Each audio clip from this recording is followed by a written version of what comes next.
You're listening to an Airwave Media Podcast. What does Sputnik have to do with student loans? How did a set of trembling hands end the Soviet Union? How did inflation kill moon bases? And how did a former president decide to run for a second non-consecutive term? These are among the topics we deal with on the My History Can Beat Up Your Politics podcast. We tell stories of history that relate to today's news events. Give a listen. My History Can Beat Up Your Politics, wherever you get podcasts.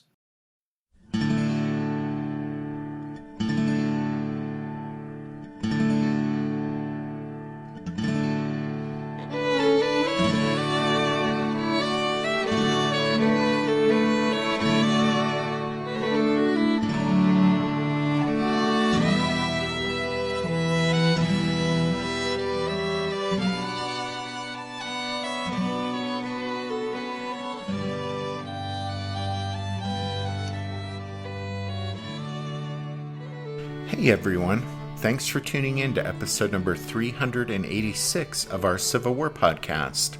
I'm Rich. And I'm Tracy. Hello y'all, welcome to the podcast. As y'all will recall, with the last episode, we talked about how William Rosecrans' long-awaited campaign against the Confederates in Middle Tennessee had finally kicked off on June 24th, 1863. Speed and surprise were essential to Rosecrans' campaign getting off to a good start, and at Hoover's Gap and Liberty Gap, the Federals checked both of those boxes on June 24th. At Liberty Gap, two brigades of Richard Johnston's division of McCook's 20th Corps roughly handled the pair of Arkansas regiments defending the entrance, and Johnston's troops occupied most of the gap that same day, completing the task by the morning of the 25th. 6 miles to the east, at Hoover's Gap, Colonel John T. Wilder's brigade of Indiana and Illinois Mounted Infantry, armed with Spencer repeating rifles, brushed aside a Confederate cavalry regiment to seize the entire gap by mid-afternoon.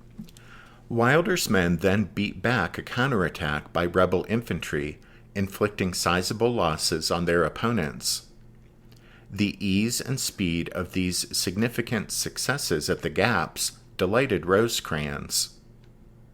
That evening at Hoover's Gap, as more Federalists arrived on the scene to hold Wilder's hard-won prize in greater strength, 14th Corps Commander George Thomas congratulated Wilder, telling him, quote, "You have saved the lives of 1,000 men by your gallant conduct today. I didn't expect to get this gap for 3 days." All in all, things had gone remarkably well for William Rosecrans on the first day of his campaign.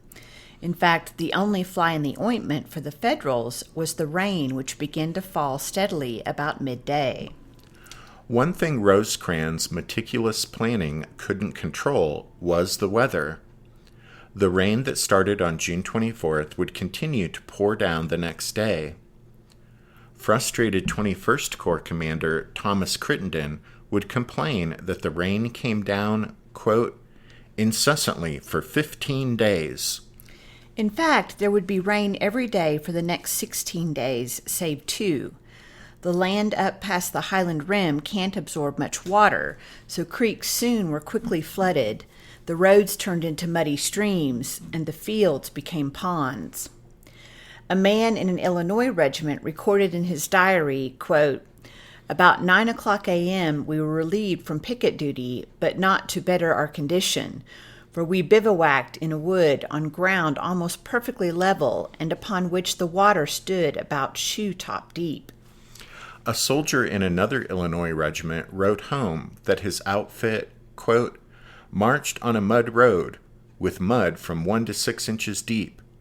An hour before dark halted until 8, then moved on again, marching over the worst roads I ever saw." On the other side of the lines, the days of rain made the Confederates just as miserable. An officer on Hardee's staff noted sourly that Tullahoma was surely of Greek origin. Quote, "Tulla meant mud, and Homa meant more mud."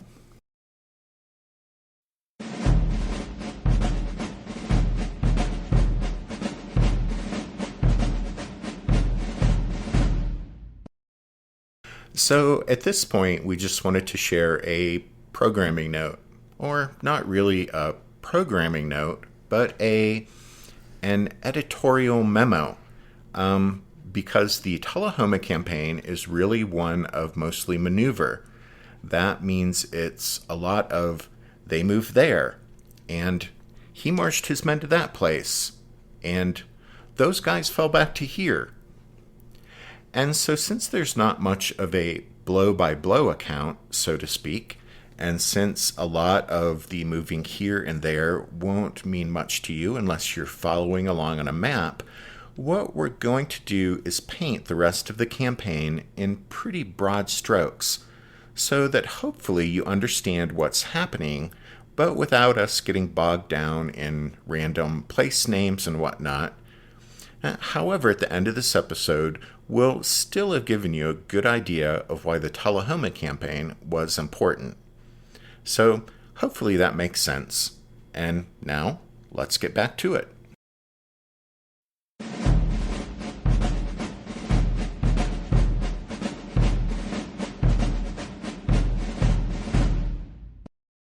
The Confederate response at Liberty Gap and Hoover's Gap was weak, largely because the rebel cavalry failed to alert Bragg to the developing crisis.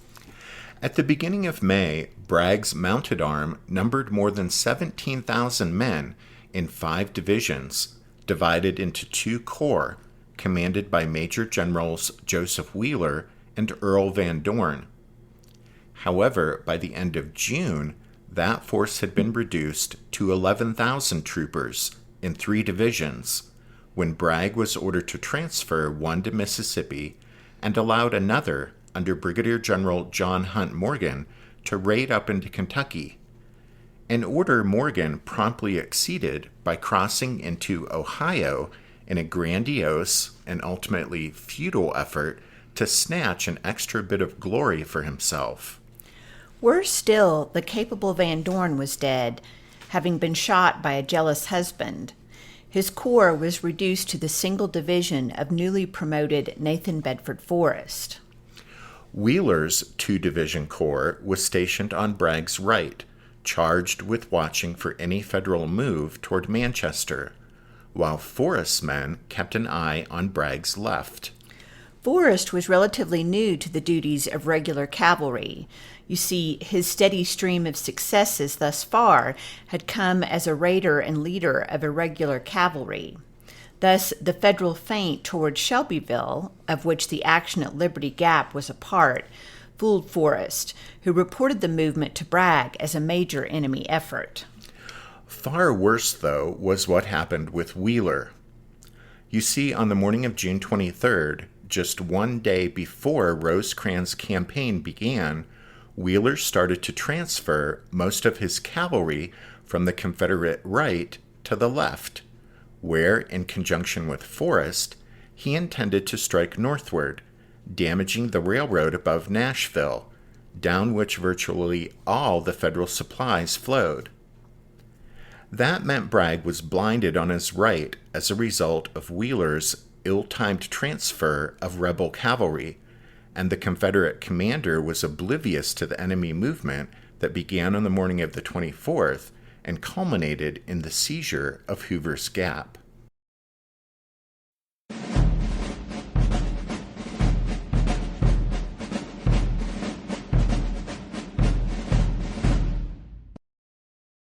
The Army of the Cumberland's advance had caught the Army of Tennessee flat-footed, and as a result, the initial Confederate response was generally uncoordinated and ineffective. Rosecrans wasn't about to give Bragg time to react if he could help it, so after spending the 25th consolidating his gains and shifting forces, the Federal commander issued orders for Thomas's breakout from Hoover's Gap to start on the morning of June 26th. As Thomas's 14th Corps moved out, aiming for Manchester, the quick capture of a stretch of rough terrain ahead called Matt's Hollow was critical, since if the Confederates could bottle up and delay the Federal advance at that spot, that setback might very well wreck Rosecrans' plans. Fortunately for the Yankees, though, Wilder's Lightning Brigade struck again, riding southeast from Hoover's Gap and securing Matt's Hollow by the afternoon of the 26th. By that time, 2 days after Rosecrans had started his campaign, Braxton Bragg had finally realized that the Federal movement against the Confederate right through Hoover's Gap was the enemy's true line of advance. That afternoon, the afternoon of the 26th, Bragg met with Leonidas Polk at Shelbyville to discuss a response to the Federal offensive. Always seeking a way to strike the enemy, Bragg proposed that Polk march north from Shelbyville, up through Guy's Gap, then turn east and strike the Federal Army in the rear. Troops from Cleburne's division of Hardee's Corps would support the movement with an assault from Liberty's Gap's south side. Bragg's plan shocked both Polk and Hardee. Polk's 14,000 infantry would essentially be pushing up into a void with no rebel cavalry to protect the flanks or provide information. Both Polk and Hardee protested, but Bragg overrode their objections and directed them to carry out the operation. However, later that day, when Bragg finally realized the full extent of the Confederate disaster at Hoover's Gap, he realized the impractical nature of his plan and changed his mind about launching a counterstrike, and instead he ordered a retreat back to Tullahoma.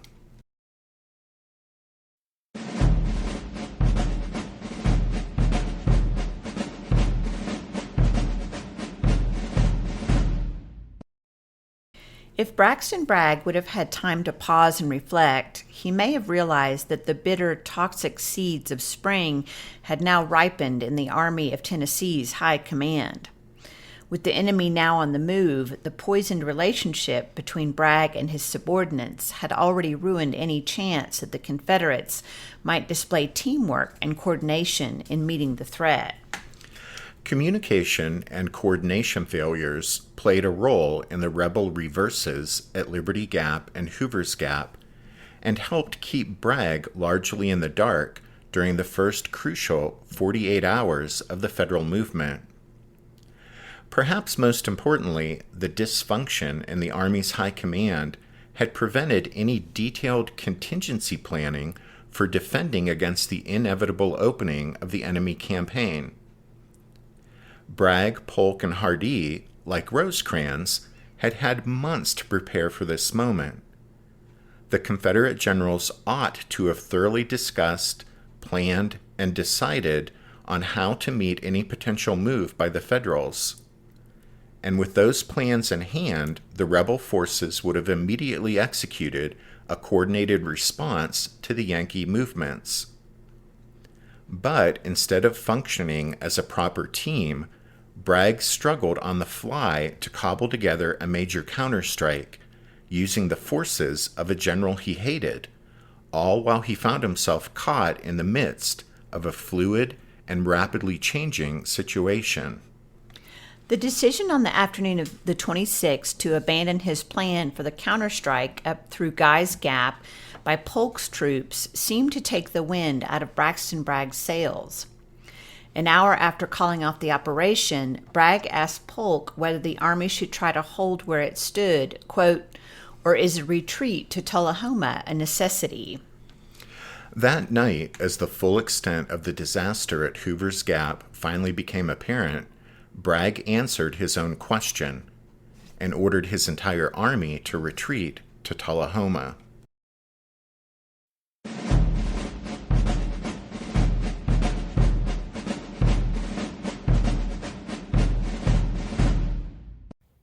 What's something you learned in history class that you feel wasn't the whole truth? Better yet, what's something you didn't learn at all that was omitted completely? That's what I'd like to call redacted history. I believe that all history, no matter how good or bad, needs to be told. There are wars, massacres, battles, and entire historical events that are just not in our school's history books. Have you ever heard of Mary Bowser? I didn't think so. My name is Andre White, the host of the Redacted History Podcast, the place where history's forgotten events, heroes, and villains get their story told. one episode at a time. So come huddle around the campfire with me and get ready to hear the stories that you were robbed of. And get comfortable. We're going to be here a while. The Redacted History Podcast. Real history never dies. Stream the Redacted History Podcast on Apple Podcasts, Spotify, or wherever else you get your podcasts. Did archaeologists discover Noah's Ark? Is the rapture coming as soon as the Euphrates River dries up? Does the Bible condemn abortion? Don't you wish you had a trustworthy academic resource to help make sense of all of this? Well, I'm Dan Beecher, and he's award-winning Bible scholar and TikTok sensation Dr. Dan McClellan, and we want to invite you to the Data Over Dogma podcast, where our mission is to increase public access to the academic study of the Bible and religion, and also to combat the spread of misinformation about the same. But, in a fun way. Every week we tackle fascinating topics, we go back to source materials in their original languages, and we interview top scholars in the field. So whether you're a devout believer, or you're just interested in a clear-eyed, deeply informed look at one of the most influential books of all time, we think you're going to love the Data Over Dogma podcast, wherever you subscribe to awesome shows.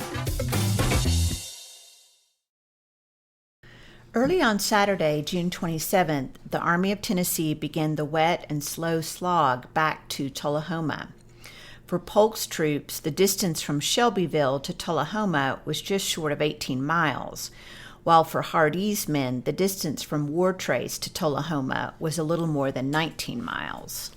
In good weather, that was only a solid day's march. But by the morning of the 27th, when the rebels began their muddy trudge southward, the weather and the roads were anything but good. The next 2 days witnessed a slow-motion race between Bragg's Confederates, tramping through the mud back to Tullahoma, and Rosecrans Federals, trudging their wet way toward Manchester. After a grueling, energy-sapping stop-and-go march through mud that topped out at 6 inches on the best roads, the Confederates finally reached the relative safety of Tullahoma on the afternoon of June 28. The only comfort the miserable rebels could take was that the Yankees were faring no better.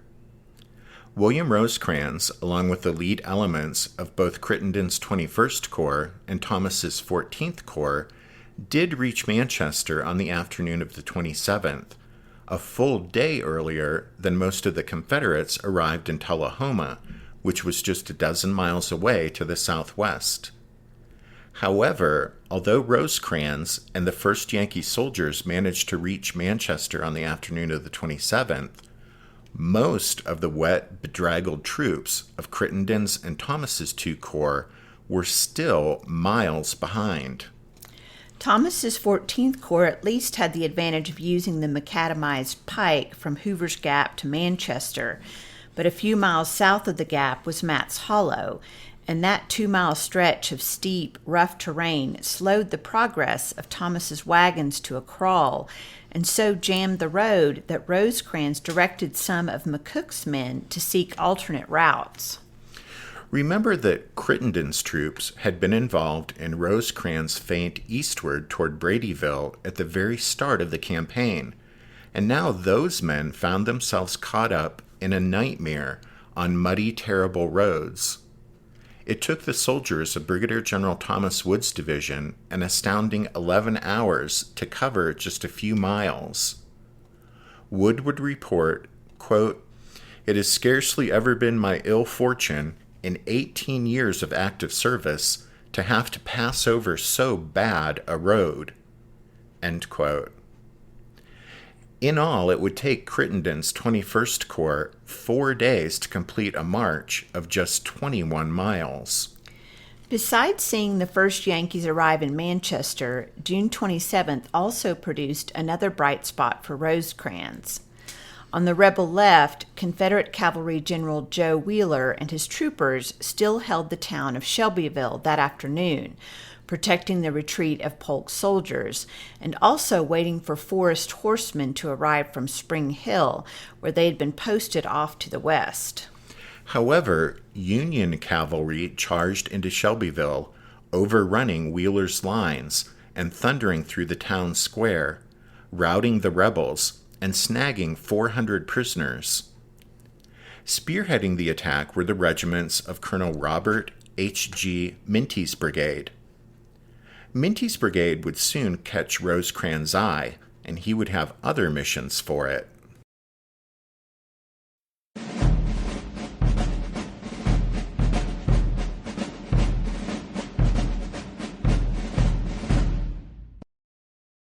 Throughout Sunday, June 28th, William Rosecrans waited for his various columns to straggle into Manchester.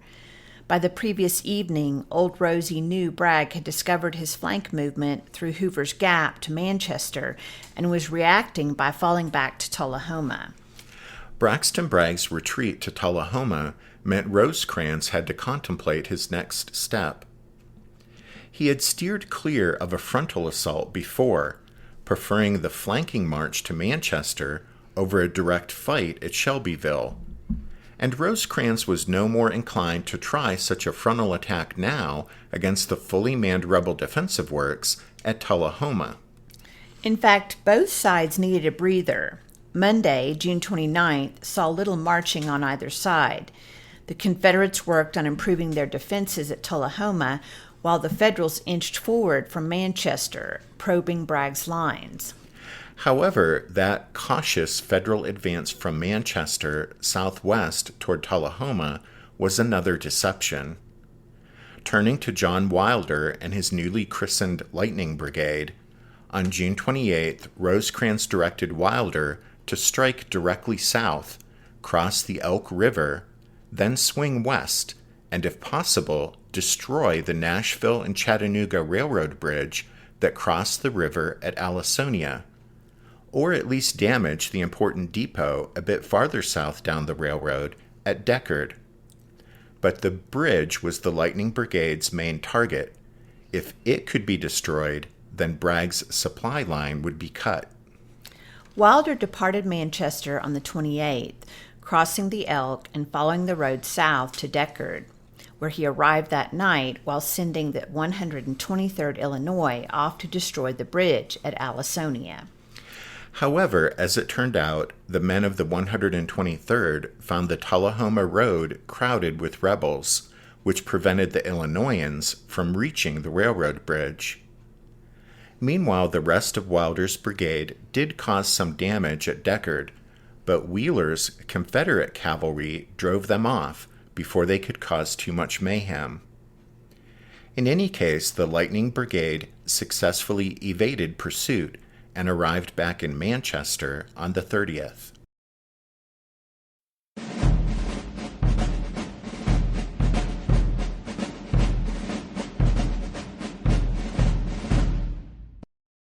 Initially, after falling back to Tullahoma, Braxton Bragg had no intention of retreating another step. However, his two corps commanders, Polk and Hardee, were less enthusiastic about making a stand there. To Polk and Hardee, the unexpected strike on Deckard by Wilder's Lightning Brigade demonstrated that a larger Federal force might very well follow that same route to get in the Confederate rear. And in fact, after consolidating his position at Manchester and replenishing his supplies, Rosecrans had in mind to do that very thing and cut the rail line behind Bragg. Whether because of the lack of enthusiasm of his chief lieutenants for making a stand at Tullahoma, or because he arrived at the same conclusion they had reached about the vulnerability of the railroad to his rear, Bragg, on June 30th, abruptly decided to once again retreat. His change of mind was so sudden and unexpected that it took Polk and Hardee by surprise. But by that night, the night of the 30th, a thoroughly demoralized rebel army was once again in full retreat. This time, the Confederates wouldn't stop short of Chattanooga and the Tennessee River. The Federals pursued the rebels during the first few days of July, rounding up stragglers and collecting abandoned enemy equipment and supplies.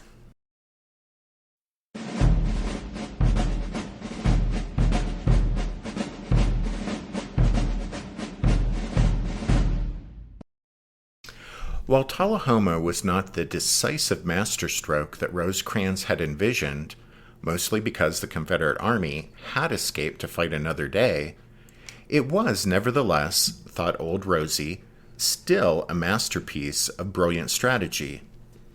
After all, within the space of 9 days, the Army of the Cumberland had driven the rebels completely from Middle Tennessee all the way back to the gates of Chattanooga at the cost of fewer than 600 casualties. The Confederates had lost at least 2,000 men, including 1,600 prisoners, while many more, perhaps as many as several thousand, simply deserted their regiments and went home. At Winchester, Tennessee, on the 4th of July, 20th Corps Commander Alexander McCook hosted a grand celebratory dinner party for Rosecrans.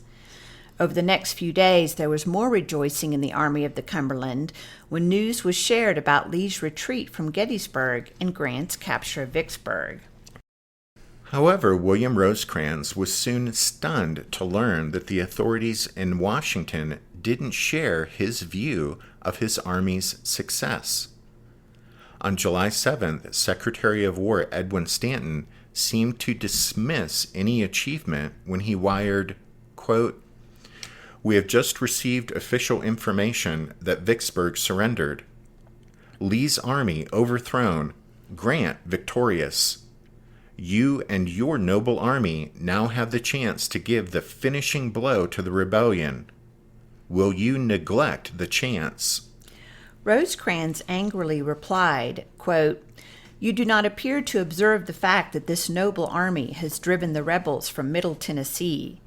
I beg on behalf of this army that the War Department may not overlook so great an event because it is not written in blood." To Rosecrans, the Tullahoma Campaign had been a masterpiece of planning and execution, marred only by the rains that plagued the operation. But despite the adverse conditions, his army had still outflanked and outmaneuvered their rebel opponents, forcing Bragg into a demoralizing retreat all the way back to Chattanooga. But Old Rosie wouldn't get the praise from Washington he felt he deserved. By this stage of the war, Lincoln and Stanton and Halleck understood that the Confederacy lived and died with its armies, and only the destruction of the enemy armies would bring about the collapse of the rebellion. To Washington's eyes, the survival of Bragg's Army of Tennessee only postponed that fight to another day. William Rosecrans and his superiors in Washington became still more displeased with each other during the 6 weeks that followed the end of the Tullahoma Campaign, as Old Rosie seemed to revert back to the mode he had been in for preceding 6 months, that is, resting, organizing, equipping, and stockpiling supplies, but neither fighting nor advancing. Once again, telegrams to Rosecrans from Halleck and Stanton urged action and asked pointedly how long it would be before his army moved to follow up its impressive but incomplete success in the Tullahoma Campaign. The complaints from Washington would only stop when, on August 16, 1863, Rosecrans began another advance, this one designed to force Bragg out of Chattanooga. That maneuvering would result in September in the Army of the Cumberland and the Army of Tennessee facing each other again, this time along a winding stream in the northwest corner of Georgia called Chickamauga Creek.